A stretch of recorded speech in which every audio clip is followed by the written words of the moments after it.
Obrigado por sintonizar a Conexão da Fé, o programa em que o ajudamos a conectar-se com Deus. Olá a todos, é bom poder contar novamente com a sua companhia. Este é o programa Conexão da Fé. Este programa tem o objetivo de ajudar-nos a conectar-nos com Deus, ligarmos-nos com Ele e com a sua vontade. E temos a vontade de Deus claramente expressa na Bíblia. E é um prazer ler a Bíblia. É um prazer aprender mais sobre este Deus tão maravilhoso. E espero que possa partilhar connosco do prazer que é podermos mostrar-lhe a palavra de Deus. A palavra de Deus é também um espelho. E nós, por vezes, não gostamos muito dos espelhos. A razão pela qual não gostamos dos espelhos é porque o espelho mostra a realidade tal como ela é. Mas o espelho tem uma função utilitária. Utilizamos muitas vezes o espelho de propósito. Queremos ver se há em nós alguma imperfeição que seja possível alterar ou esconder. E a palavra de Deus também nos ajuda a vermos-nos tal como nós somos realmente, para podermos alterar aquilo que tem que ser alterado. Deus ama-nos. E Deus quer ser um parceiro nosso desta caminhada com Ele. O nosso tema neste programa temos o seguinte nome: um Deus que caminha na terra. Podemos ler em Mateus capítulo 1 uma passagem maravilhosa da palavra de Deus que diz: e dará à luz um filho e chamarás o seu nome Jesus, porque ele salvará o seu povo dos seus pecados. Tudo isto aconteceu para que se cumprisse o que foi dito da parte do Senhor pelo profeta, que diz: eis que a virgem conceberá e dará à luz um filho e chamá-lo-ão pelo nome de Emanuel, que traduzido é Deus conosco. E então temos aqui um texto maravilhoso sobre o nascimento de Jesus Cristo. Jesus é uma pessoa real que existiu mesmo, que passou por um nascimento tal como todos nós passamos por um nascimento físico. Jesus foi criança e cresceu até tornar-se adulto. Tudo na vida de Jesus, na vida física de Jesus, é normal.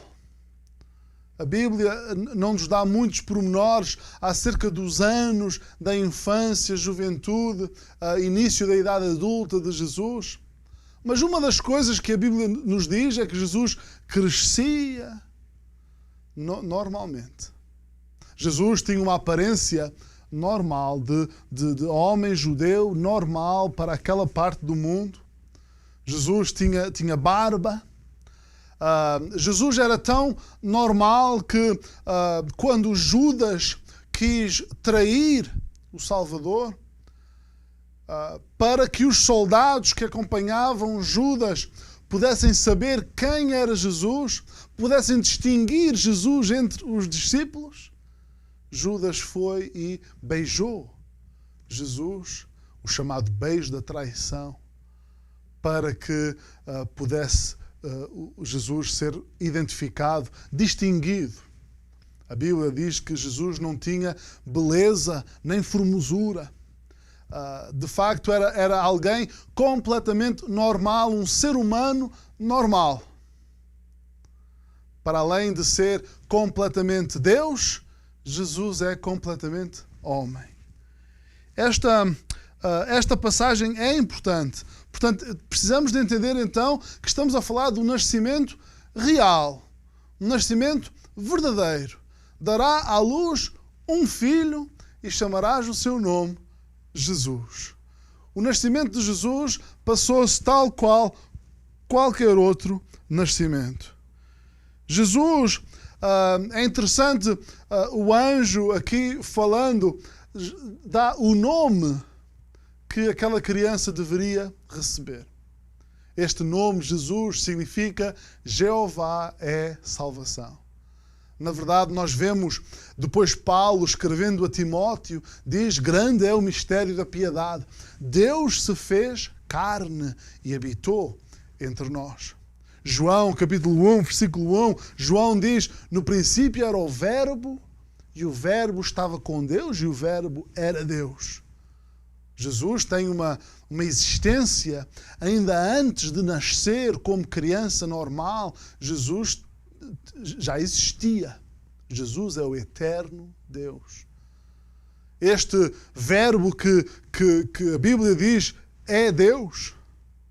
Jesus é Jeová. Depois, João 1, versículo 4 diz, e o Verbo se fez carne e habitou entre nós. Portanto, quando a Bíblia diz Jeová é salvação, Jesus é salvação. Ah, que nome precioso. Porque quando Jesus nasceu naquela família, quando Jesus nasceu, a intenção do nascimento de Jesus foi para que um dia ele viesse a ser o Salvador do mundo. Jesus nasceu já destinado a ser o sacrifício pelos pecados de todos os homens. Vemos o grande amor de Deus, sem dúvida nenhuma. Que Deus desse o seu próprio Filho para viver entre os homens. Que Deus desse o seu próprio Filho, o eterno Filho de Deus, Criador, sustentador de todas as coisas. A Bíblia diz, sem Ele, Jesus, sem Ele, nada do que foi feito se fez. Ele é o Criador poderoso de todas as coisas. Este Criador poderoso humilhou-se, passou por um nascimento humano, foi um bebé indefeso, tudo isto para se poder identificar comigo e consigo e ser o Salvador de todos os homens. É importante esta verdade de sabermos que Jesus é uma pessoa real que viveu, andou neste mundo, nesta terra, na nação que hoje se chama Israel, naquelas cidades e aldeias que ainda hoje existem, caminhou a pessoa de Jesus Cristo. Uma vez alguém perguntou-me, Pastor Mark, diga-me por favor, eu não sei, eu ouço falar de Deus e ouço falar de Jesus. Qual é a diferença? E esta pessoa que vive num país, Portugal, que é um país aparentemente cristão, era uma pessoa que nunca tinha pensado sequer na hipótese de que Jesus teve uma existência verdadeira, que caminhou mesmo sobre este mundo. Deus fez-se carne e habitou entre nós para poder ser o pagamento pelos nossos pecados.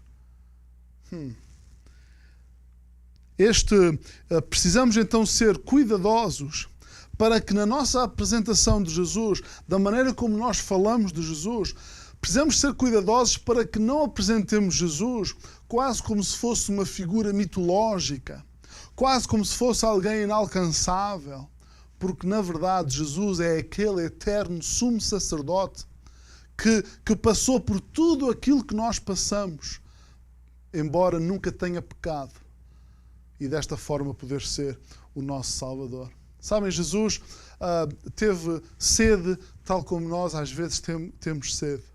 A Bíblia ensina que Jesus teve fome, sentiu fome, tal como nós sentimos fome.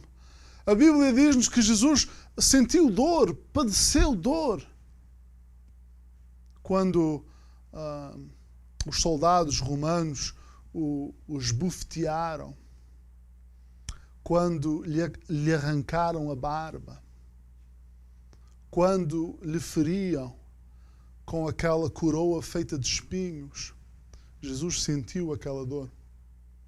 Jesus também sentiu a dor de ser traído por um amigo próximo. Quem sabe o meu amigo, a minha amiga, também já passou por isso. Jesus sentiu cansaço na sua vida. Meus amigos, minhas amigas, Jesus é uma pessoa real e nós temos que ter cuidado para não vermos Jesus como alguém inalcançável. Falsas doutrinas têm sido criadas por Jesus ser apresentado como alguém inalcançável.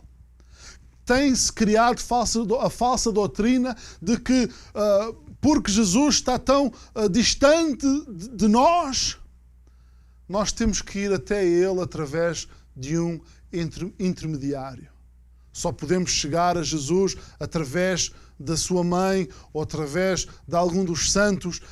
Meus amigos, minhas amigas, Jesus é o único intermediário entre nós e Deus, porque Jesus é o único que é humano, mas também divino.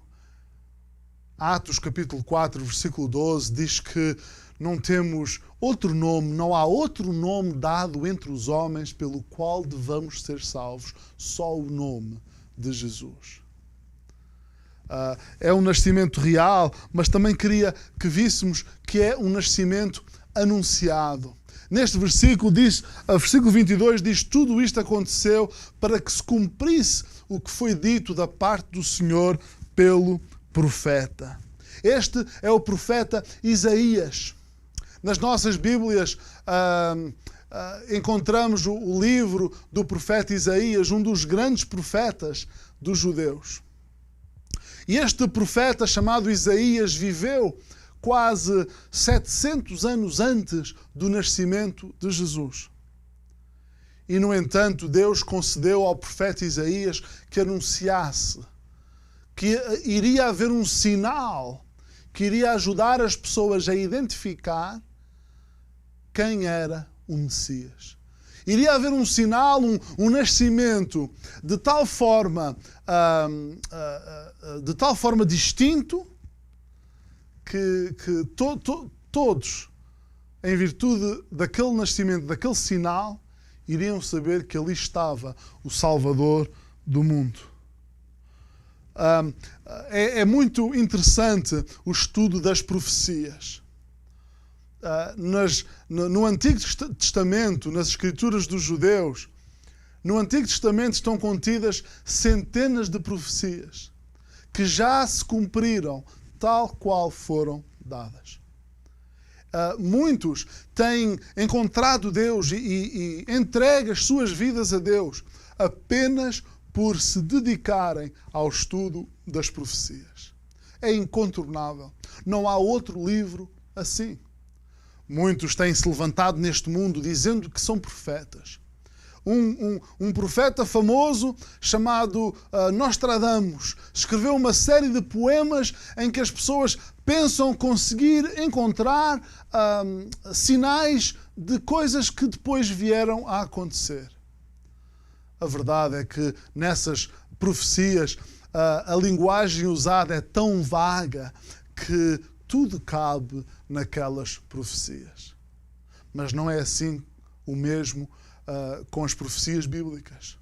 Deus, nas suas profecias, dá lugares exatos, dá nomes das pessoas, dá acontecimentos exatamente como eles depois ocorrem, com todos os seus pormenores. E um dos acontecimentos anunciado era que Deus haveria de enviar um Messias. Messias significa aquele ungido, aquele escolhido por Deus, enviado por Ele. E vemos aqui anunciado 700 anos antes a vinda do Messias.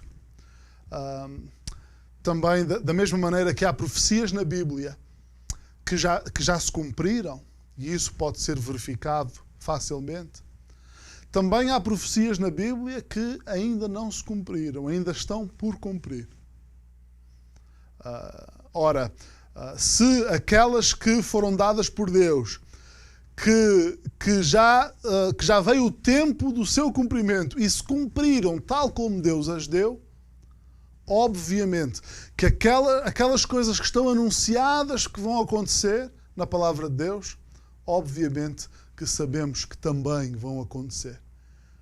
As profecias cumpridas é prova de que as profecias que Deus deu também se vão cumprir, as profecias no futuro. A maior delas, aquela que aguardamos com grande antecipação e que pode acontecer a qualquer momento até hoje, é a volta de Jesus. Jesus disse: eu vou, mas voltarei. E aguardamos com antecipação e alegria a volta do nosso Salvador. Todos os anos nós vemos em jornais e em revistas, geralmente no final do ano isto acontece, vemos as previsões anuais dos videntes e astrólogos. Dão-nos as visões, as previsões para o próximo ano. E essas previsões já passaram a ser uma piada. Raramente acontece algo que está ali previsto. Mas as profecias de Deus são verdadeiras. Temos que prestar atenção aos anúncios de Deus para que não chegue o dia em que seja tarde demais. Se você, meu amigo, minha amiga, se você hoje não tem a certeza que o céu é o seu lar, você hoje não tem a certeza que se morresse hoje, você iria para o céu, então hoje pode ser o dia da sua salvação. Você sabe que já falhou diante de Deus. A sua consciência acusa-o. Então você pode admitir o seu pecado diante de Deus e confiar em Jesus e só em Jesus como pagamento perfeito para os seus pecados. Mas queria também que víssemos aquilo que o profeta diz. Porque o profeta anunciou não só um nascimento, mas um nascimento milagroso. Eis as palavras do profeta 700 anos antes do nascimento de Jesus. O profeta Isaías escreve isto: eis que a Virgem conceberá e dará à luz um filho. E chamá-lo-ão pelo nome de Emanuel, que traduzido é Deus conosco. Muitos ensinam que é errado, que trata-se de um erro do autor bíblico, traduzir a palavra hebraica, traduzi-la como virgem. A palavra no hebraico é a palavra alma, que significa jovem mulher. E dizem, seria mais correto utilizar a palavra jovem.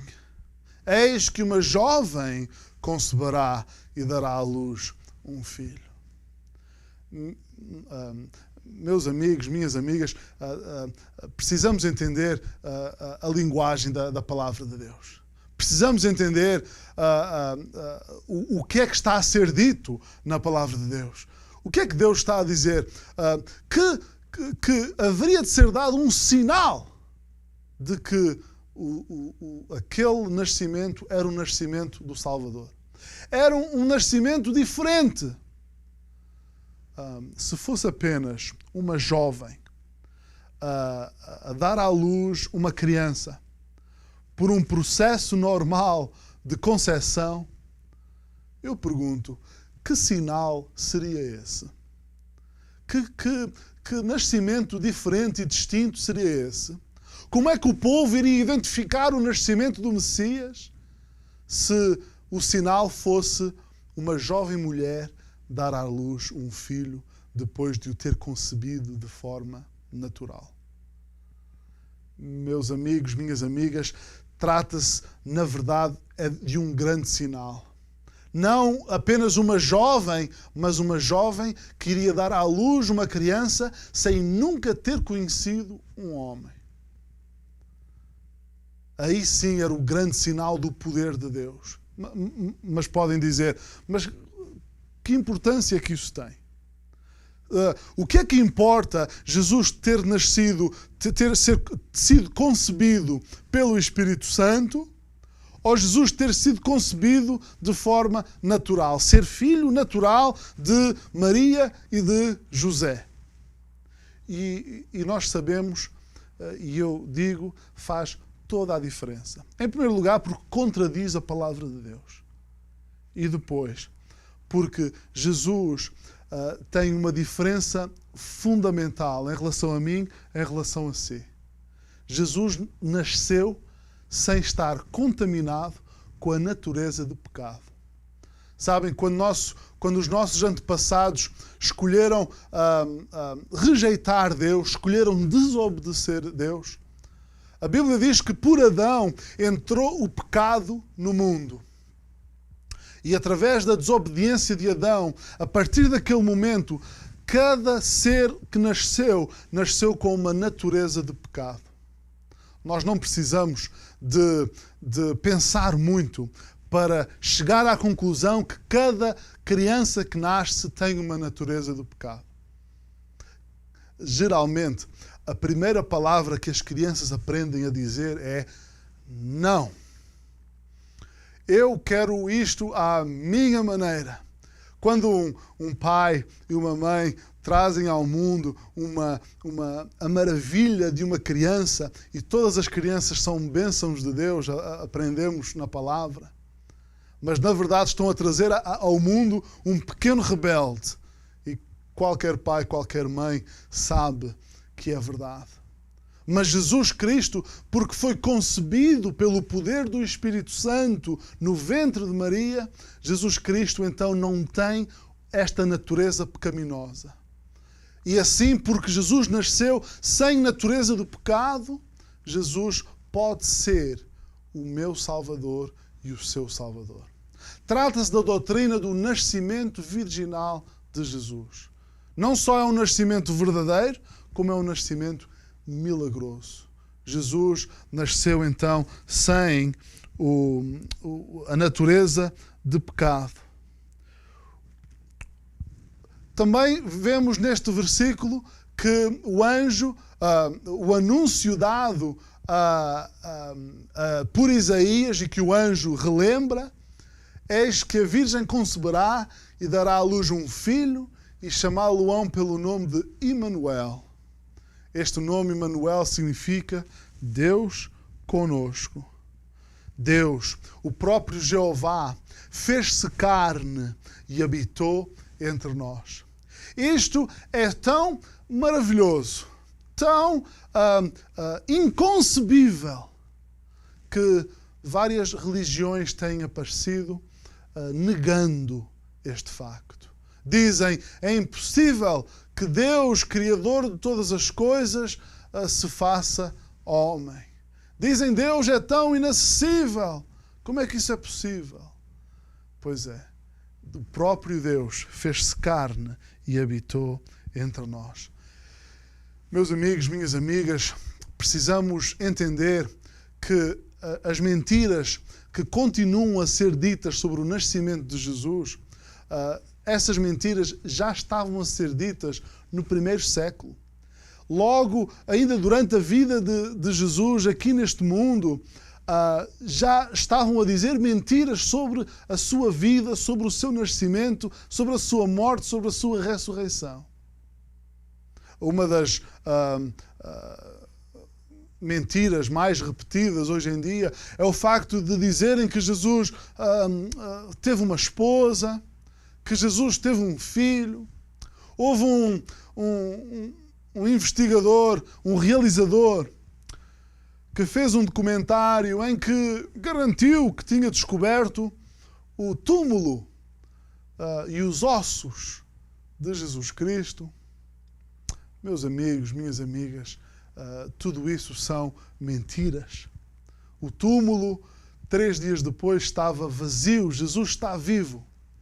Havia uma música que eu ouvia quando era jovem e dizia assim: eu gostava de um dia visitar aquele túmulo lá em Israel, mas eu não preciso de ver aquele túmulo para saber que ele não está lá. O túmulo que ainda hoje pode ser visitado lá em Israel tem uma placa que diz: Ele não está aqui, pois ressuscitou. Meus amigos, minhas amigas, é importantíssimo entendermos não só que Jesus viveu mesmo neste mundo, foi uma pessoa real, não só entendermos que o facto de o Salvador ter vindo é algo que tinha sido prometido com muita antecedência, desde o livro de Gênesis que estava prometida a vinda do Salvador. Também precisamos entender que o nascimento de Jesus foi um nascimento milagroso. E essa é uma doutrina que deve ser preciosa para o cristão. Porque só tendo nascido de forma milagrosa, só o nascimento virginal é que faz com que Jesus possa ser o meu Salvador e o seu Salvador. É quase como se Deus tivesse colocado na Bíblia uma morada, um endereço completo para podermos chegar à pessoa do Salvador. Quando eu escrevo uma carta, eu coloco o nome da pessoa, coloco, vamos inverter a morada. Em último lugar, eu coloco o país. Dentro do país, eu coloco a cidade. Dentro da cidade, eu coloco a rua. E dentro da rua, eu coloco um edifício. E dentro daquele edifício, eu identifico uma casa. E dentro daquela casa, eu identifico uma pessoa. Todas as profecias da Bíblia apontam apenas para a pessoa de Jesus Cristo. As profecias da Bíblia indicam-nos que o Salvador teria que vir da nação de Israel. As profecias da Bíblia dizem que o Salvador teria que vir da casa de Davi, da tribo de Judá. As profecias da Bíblia dizem-nos que Jesus teria que nascer na cidade de Belém. As profecias da Bíblia dizem-nos que Jesus teria que nascer de uma virgem. Ora, a única pessoa que cumpre todos esses requisitos, o único homem que cumpre todos esses requisitos é o Senhor Jesus Cristo. Ele é o Salvador prometido e anunciado. E Ele quer entrar nos corações de todos aqueles que se arrependem e o aceitam. Você já se arrependeu e aceitou Jesus como seu Salvador? Alegre-se nele, no Deus da sua salvação. Obrigado por sintonizar a Conexão da Fé, o programa em que o ajudamos a conectar-se com Deus.